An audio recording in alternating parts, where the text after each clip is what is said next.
We're not certain how the murder was committed, said the agent again, furthering Alex's confusion. Then why do you think your superiors would be willing to sign off on my exorbitant fees? Snapped Alex, tired of this farce of politeness. Because of the victim. Or, well, the victim's circumstances, said the agent. Lots of pressure is being put to bear, and I've heard that sometimes you can figure things out, even if it's not magic. Fine, said Alex shortly, cutting him off. Fine, but I want Lapointe. None of this, none of you. I only work with her.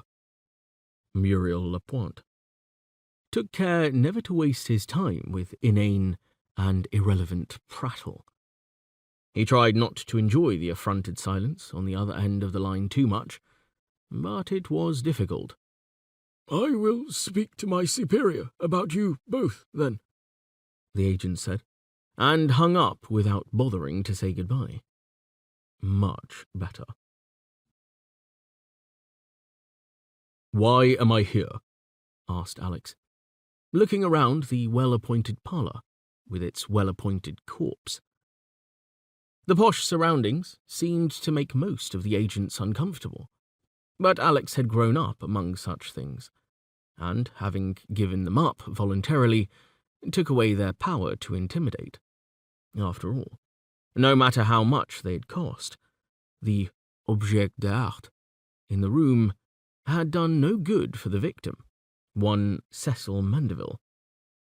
The body, that had once contained Cecil, lay sprawled in the middle of the room, the limbs at uncomfortable angles, like a doll that had been tossed carelessly aside. Lapointe chuckled. We're both here because Julian St. Albans was supposed to take Mr. Mandeville here for his bonded consort next week. That was a name even Alex recognised, despite being long past the point where he followed the ebb and flow of power among the elite. And suddenly, everything clicked into place. There had to have been magic involved then, he said, setting his bag down and crouching beside it, taking out the unbleached cotton gloves he wore in lieu of power-dampening latex, and slipping them on. I'll take a look. I knew you would, said Lapointe. Smedley's pretty ticked that you wouldn't work with him, you know. But you're happy to be assigned to this case, said Alex confidently, extracting a small metal tuning fork and striking it against his palm to produce the softest of tones. Smedley's an idiot,